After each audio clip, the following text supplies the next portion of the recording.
Welcome to the ANEW Insight Podcast, empowering and inspiring your journey to optimal health. Hosted by Dr. Supatra Tovar, clinical psychologist, registered dietitian, fitness expert, and author of Deprogram Diet Culture. Rethink your relationship with food, heal your mind, and live a diet-free life. I follow my guests' journey to optimal health, providing you with the keys to unlock your own wellness path. Tune in and evolve with us.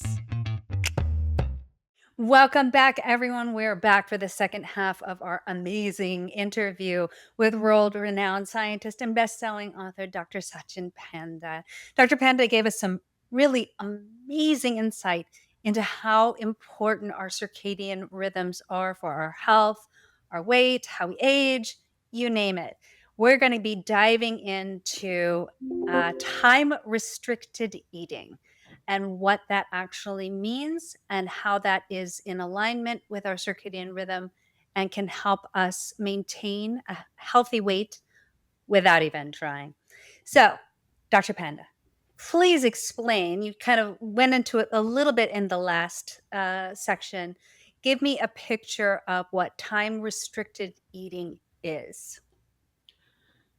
Yeah, so that's a mouthful of term time restricted eating, but in popular media, this is also one from most popular form of intermittent fasting. There is Yes. almost 13 years ago when we first published this result from this research, we called it time restricted eating because we are not calorie restricting. There is no reduction in calorie.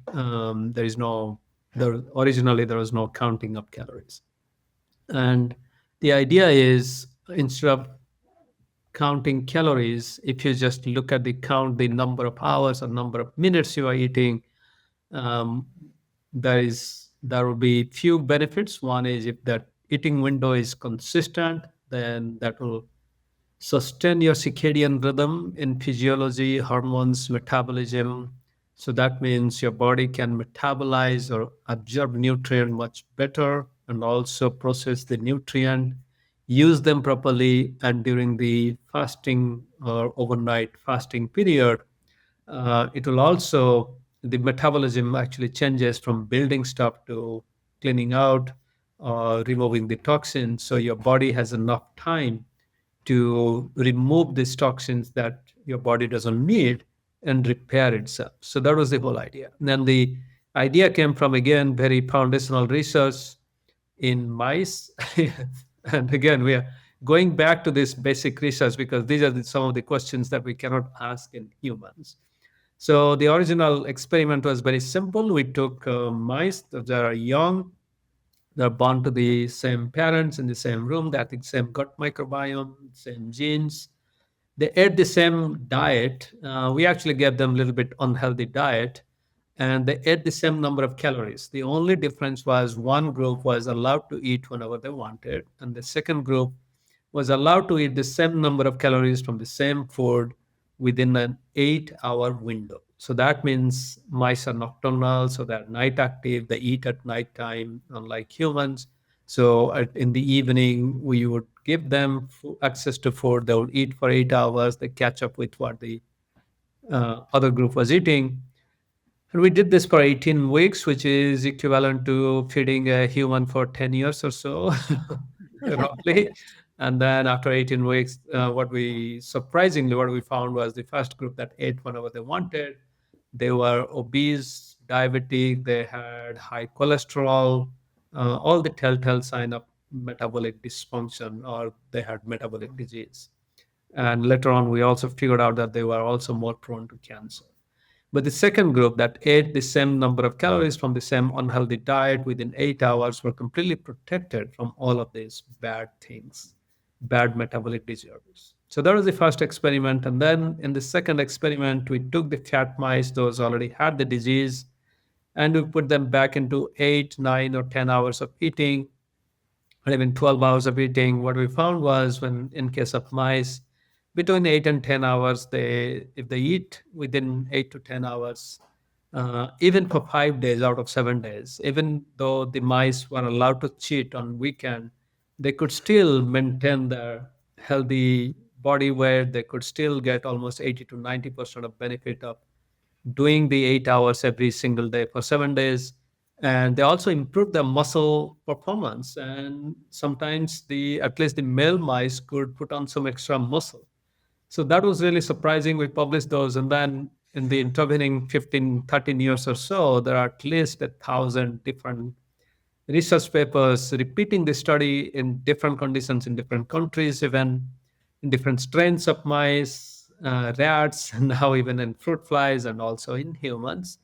And the conclusion is very similar that if mice, humans, or any animal can eat within 8 to 10 hours consistently, at least for 5 to 6 days in a week, 7 days is much better, then they can prevent disease from happening, not only metabolic disease. Now, there are some studies showing even you are more less prone to cancer, or even those who are going through cancer treatment, they may combine this intermittent fasting to manage some of the adverse effects of, because people who go through chemotherapy, they have chemo fog in the brain, they cannot think clearly and they're confused, or their body reacts to some of the drugs. So at least those, maybe, again, is a big qualifier, maybe, because people are different. Some people might have different stages of cancer, different stages of different types of drug. So I was surprised the profound effect of this time restricted eating or time restricted feeding, or in popular media, intermittent fasting, on not only our metabolism, but also for some hormonal disorders, for cancer, for even now for dementia, and some of the psychiatric conditions. So, Yes, and are they finding the same? I mean, I don't wanna give the people the impression that you can eat, like, donuts for 8 hours and not have any kind of metabolic disease. Maybe mice can, and yeah, good for them, but what's the difference in terms of, like, the quantity of what we eat during that, yeah. time period?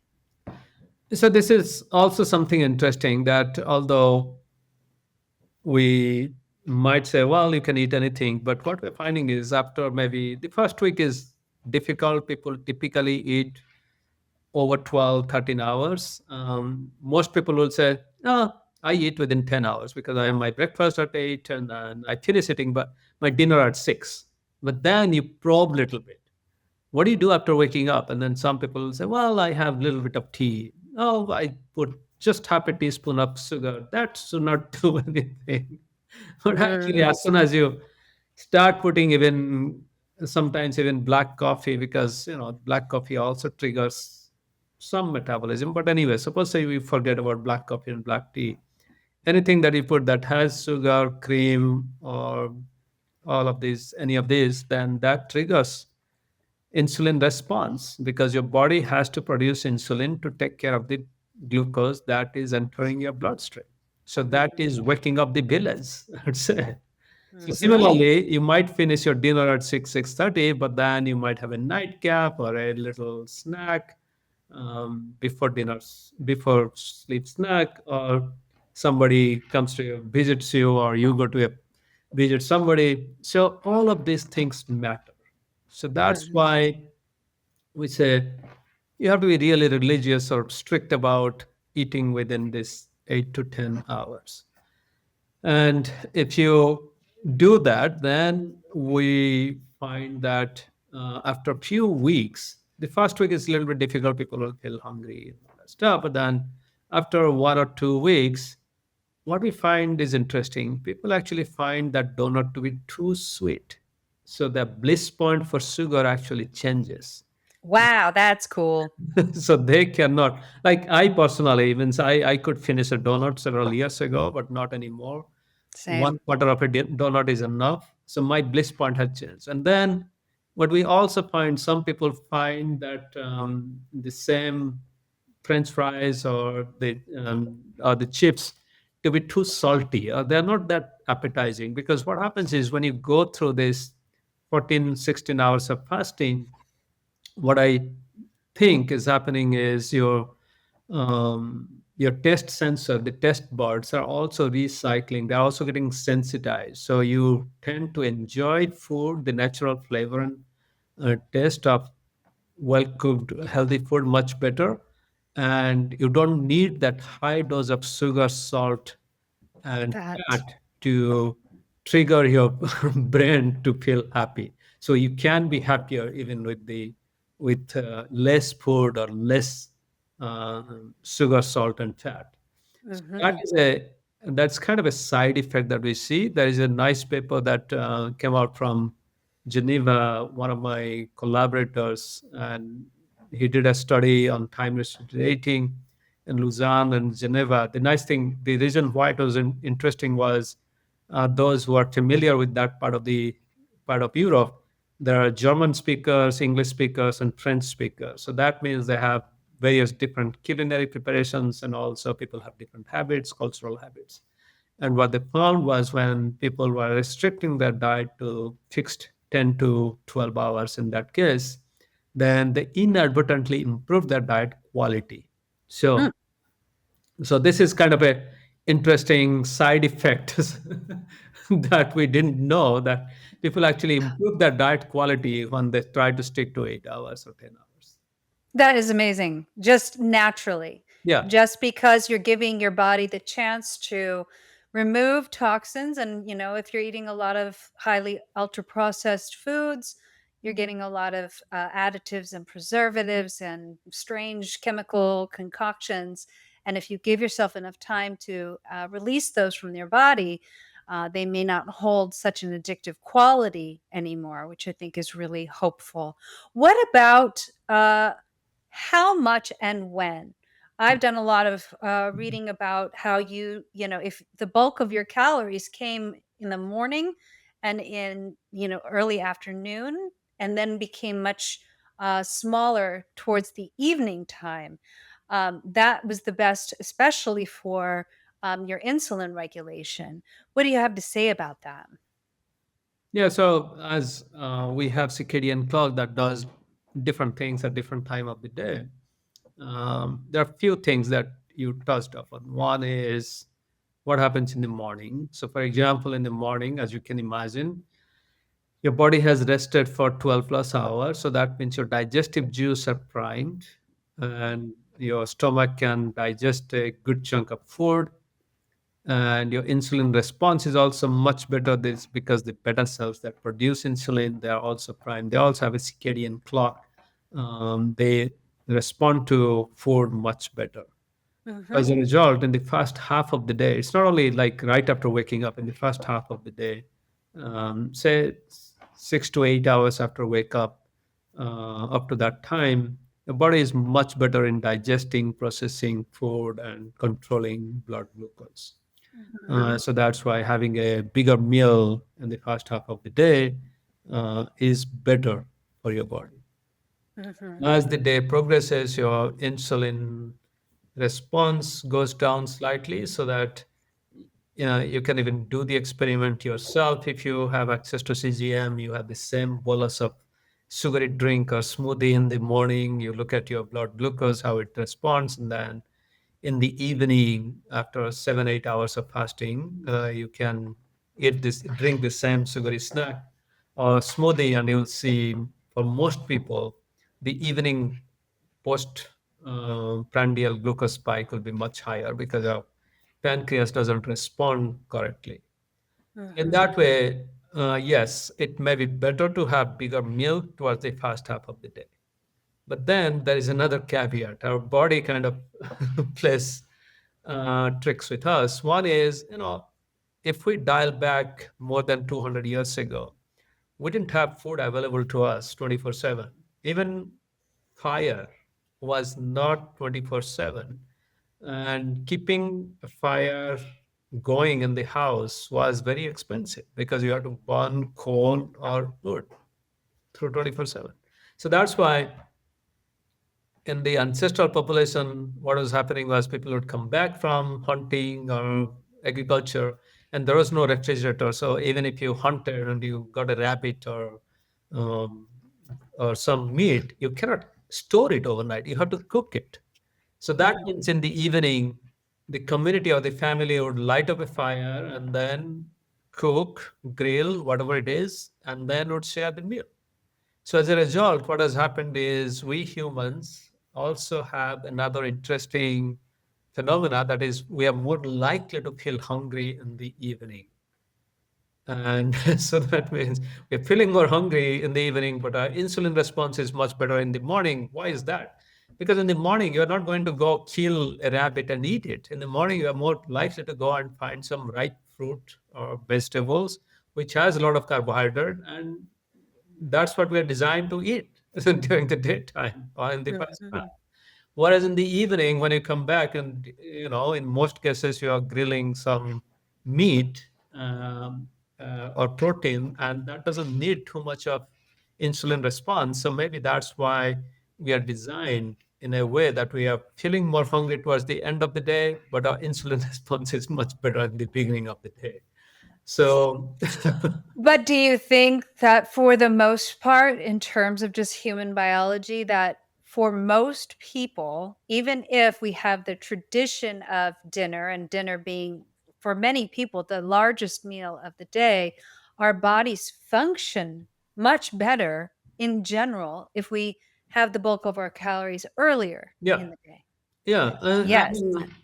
And also another thing is, if you go back to many 200 years ago, it was not that every night somebody is killing a deer or bringing a big animal. It was a little bit of food that was shared among many people. And in a family, there would be 6 or 7 kids, and then the grandparents and the uncle, and then the people who are sick. Everybody has to share the same meal. So it was not a big feast every day, but we are having a big feast every single Yes. day. So that's the difference. So now, if we combine all of this, so maybe what would be practical would be after waking up, maybe wait for 1 or 2 hours before your first meal or breakfast, and have your breakfast at a consistent time. Just like going to bed at a consistent time is good for your mental health, having the breakfast at a consistent time is also good for our metabolic health. And after, suppose, say you wake up at 7, you are waiting for a couple of hours, your breakfast is at 9. And in case you cannot have breakfast at home because your commute time is long, you can always bring your breakfast, pack a breakfast, eat it, work. And then suppose, say you count 8, 9, or 10 hours, then from 9 o'clock, 10 hours is 7 p.m. So that means if you're back home around 6, 6:30, then you can have your dinner, and that's when you'll close your kitchen. So by 7 o'clock. So that would be an ideal way where you can balance everything. You are still having breakfast, you are having a light lunch, so that you build up enough appetite for a good dinner with your family. And then, suppose you're finishing dinner at 7, most people go to bed after 10 o'clock anyway. So you will have 3 hours of good fasting before going to bed, because this 3 hours of evening fast actually helps you to digest food so that your core body temperature can go down and your melatonin builds up and it's not interfering your blood glucose regulation, so that you can have a good night's sleep. I tell you what, that's what I've been doing now, especially since I've read your book. I make sure that my breakfast and my lunch are kind of my biggest meals in the day. I have something light towards the end of the day. I exercise early, which I think is also much better for our sleep later at night. Like you said, if you're exercising in the afternoon, it's great. You're exercising. We love that, but you may have a delay in your sleep because of the stress hormones that come from that. But ever since I started to do that, I mean, I have not had a problem with my weight. I've had wonderful sleep. And especially, when I am very conscious about the health status of my food, keeping it more on the healthful end, whole foods, plants, that whole deal. Um, I know that I operate so much better. My energy is better. Mental health is better. I really honestly can't remember the last time I was depressed.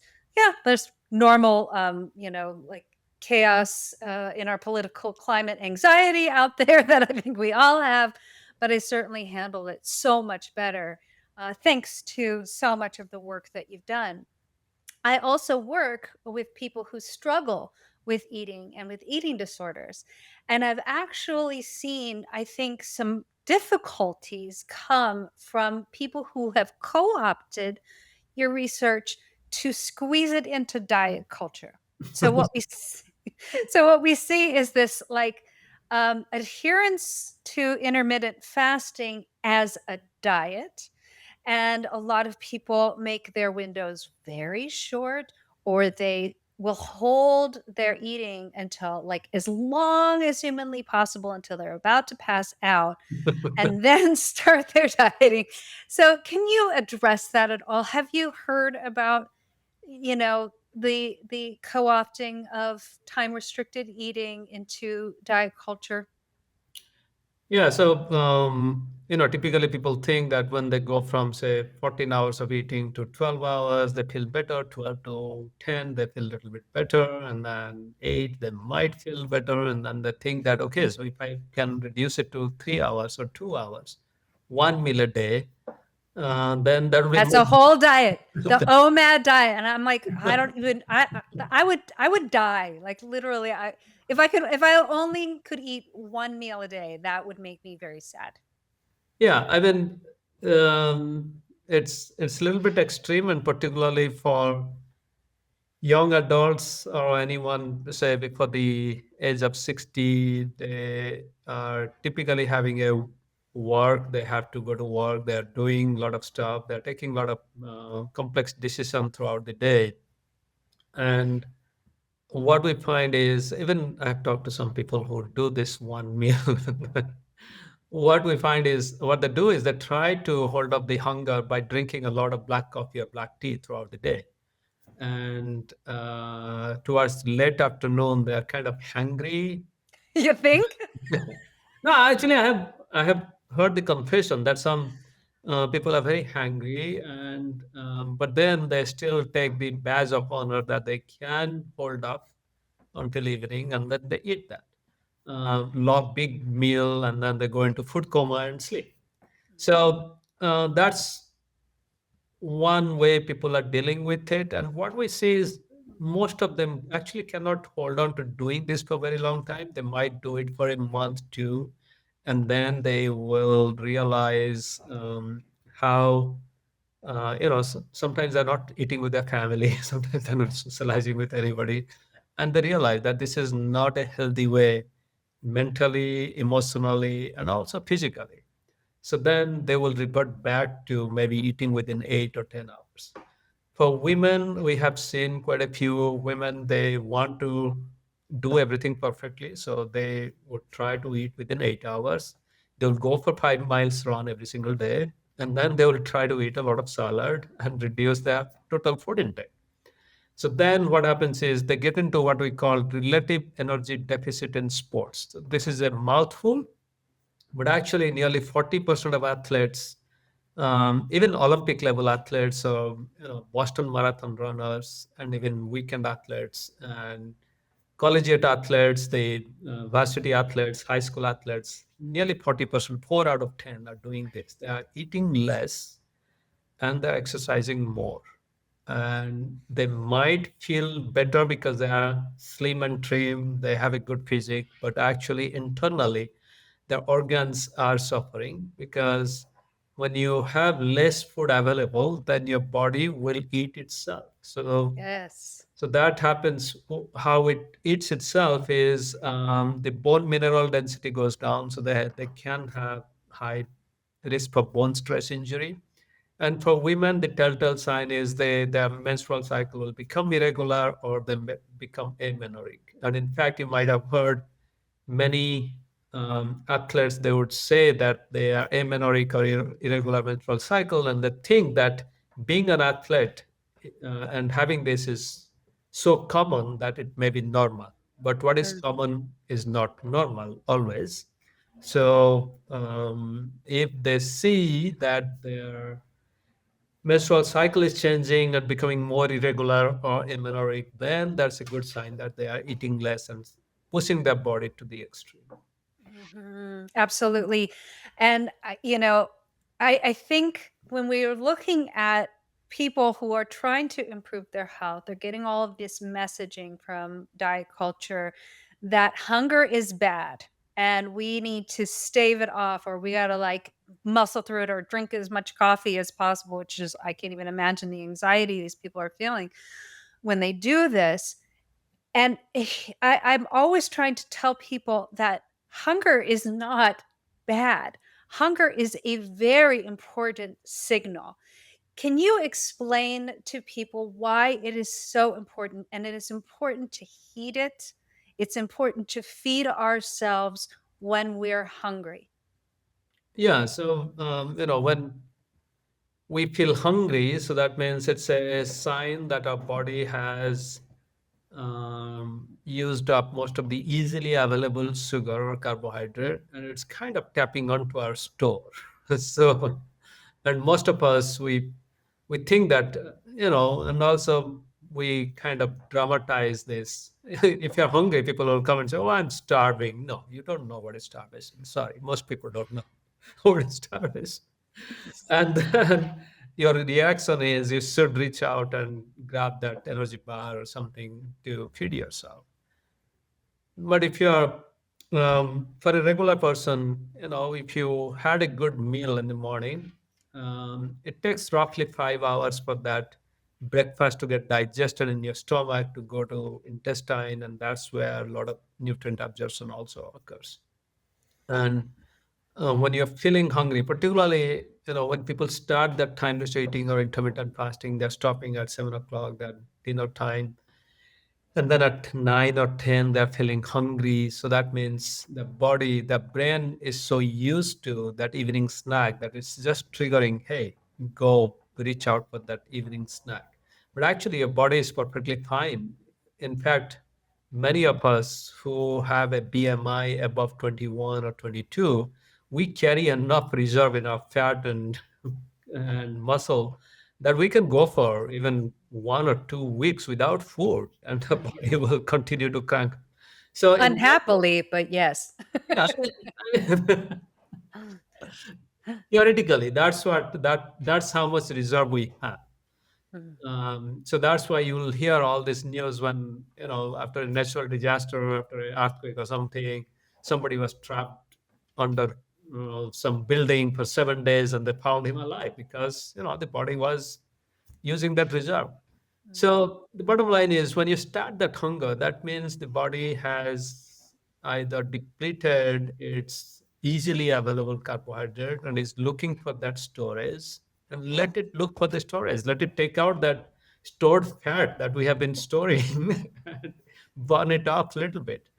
And in fact, when you're delaying that um, meal, and literally your body can will be perfectly fine with 3 meals or 2 meals even in a day, and in between if you're feeling hungry, that's just a sign that the body is switching from one energy mode to another energy mode. mhm, And when it switches that, then it's actually a good thing, because when we use energy, whether from carbohydrate or fat, we also our body also produces different types of molecules that are used in building our body or repairing our body. For example, after several hours of fasting, say overnight 12 or 13 or 14 hours of fasting, your ketone level will go up slightly. So ketones actually come from burning fat, mhm, mostly in the liver and some other parts of the body. Not every part of our body can make ketone, but that liver burning its fat is a good thing, because that's how liver doesn't accumulate that fat that mhm, leads to fatty liver disease, which is a silent killer. mhm, And your body is doing at least 2 or 3 good things. When you burn that liver fat, then you are protecting yourself against fatty liver disease. That's going to affect 1 in 3 adults in this country. Second is that ketone is going to power your heart and many other organs, because some of our organs actually love ketone than sugar. mm, Third is some of the ketone actually are good for our immune system, because they make our immune system more efficient in finding, say, tumors or baby tumors or tiny tumors or even fighting bacteria and other things. Mhm. So in that way, when you're hungry, you ask yourself, and have you eaten enough in the last 12 hours? Mhm. If I so, think that's hard for people. I think that, it's you hard. know, it's Right. habit, with what Yeah. they eat and how much they Yeah. eat.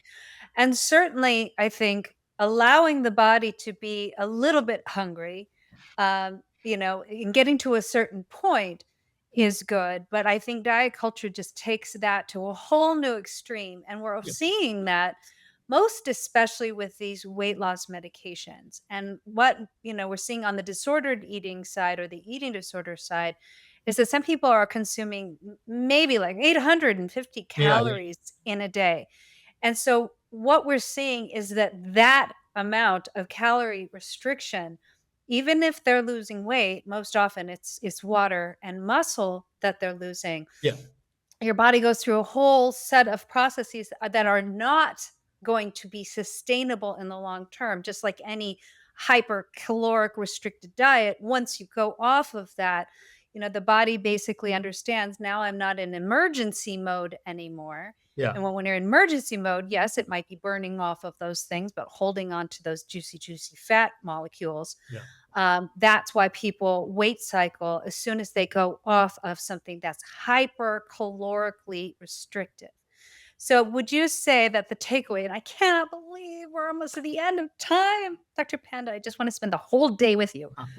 But would you say that the takeaway is that there is a fine balance? Yeah. That we know from our circadian clocks that we can eat more and more, starchier carbohydrates and things that are, a little heavier in the morning. We reduce it a little bit more in your lunch, and then it gets smaller in your evening. And therefore, you don't ever really need Yeah. to, quote, restrict your calories or go into extreme hunger. Yeah, that's true. I mean, there's a fine balance. You don't overeat, but at the same time, you should not calorically restrict yourself for many days. Mhm. There is some data that, well, 1 or 2 days of calorie restriction may be good, but then beyond that, it can wreak havoc by eating away your body. Mhm. So, yes, I agree that there is a fine balance there. And as you mentioned, for some people, when they feel hungry, they immediately have to eat. And that's why some of these new drugs, like Ozempic, Wegovy, and all of these, they're helpful for people who cannot tolerate that hunger because it's essentially reducing that signal so that people feel full even with a small meal. And the idea is it's almost like when you are trying to learn that bicycle, this is the third wheel. You're given this third wheel to gain back control of over your hunger and satiety. And this is also an opportunity when you have the third wheel, then you got to start riding your bicycle much better so that you don't need that third wheel after a while. Mhm. So, Yes, and if I could add, if we actually do listen to our hunger and we listen to our fullness and we actually follow our circadian rhythm, we enhance the production of our own satiety hormones because we make them. It's not like we're getting them from these drugs. We make them ourselves. yeah, We enhance the production of them, especially when we're present, when we're eating. We eat when we're hungry. We eat slow enough in our meal to understand the moment that we're satiated but not over full. And then we balance our fullness hormones as well. Would you agree? yeah. I mean, that's why I said that when people start doing time eating or intermittent fasting, in the first few days, they feel hungry at bedtime. But then after a week or two, they don't feel hungry anymore because the body actually learns to produce or reduce that hunger hormone at bedtime and increase satiety hormone so that people can go 14 hours, 12 to 14 hours of fasting without feeling hungry. So, this way, having a strong circadian clock brings back that hormonal balance of hunger and satiety so that we can get back to our daily rhythm of feeling hungry at the right time, eating the right food, and then feeling satiated so that we can go through the overnight fast. Oh, I love this. So everyone, if you can take away from this that we have our own internal clock. Everyone's clock is pretty much the same. Sorry, you night owls. It's pretty much the same if we were to all go off into the mountains of Colorado, and you can all join me. I'm going to be there next week. So if we get back into this rhythm, we listen to our body's signals. We eat slowly enough so that our body can, take time with it and register all of this food in our stomach. We listen to that moment when we're no longer hungry and we follow this clock. We can have our optimal health without doing anything, especially when it comes to restrictive dieting. Dr. Panda, oh my gosh, you're just awesome. And you're just such a kind and good person, and just funny and wonderful. And I'm just so honored that you've come on my podcast. Thank you so much and have a perfect circadian day. Thank you. Thank you, everyone, for joining us. Tune in next time for the second half of this. Oh, I'm sorry. Thank you, everyone, for joining us. And I am really looking forward to the next exciting interview, although I'm not sure if anybody's going to be any more exciting than Dr. Panda. Dr. Panda, thank you for joining us, and goodbye, everyone. Thank you. Thanks for tuning into the ANEW Insight Podcast. Please remember, the contents shared on this podcast is for entertainment purposes only and does not constitute medical advice. You can find us anywhere podcasts are streaming, on YouTube at my.anew.insight and at anew-insight.com under the ANEW Insight Podcast tab. And follow us on our socials at my.anew.insight on Facebook, Instagram, TikTok, and Threads for more updates. Tune in next time and evolve with us.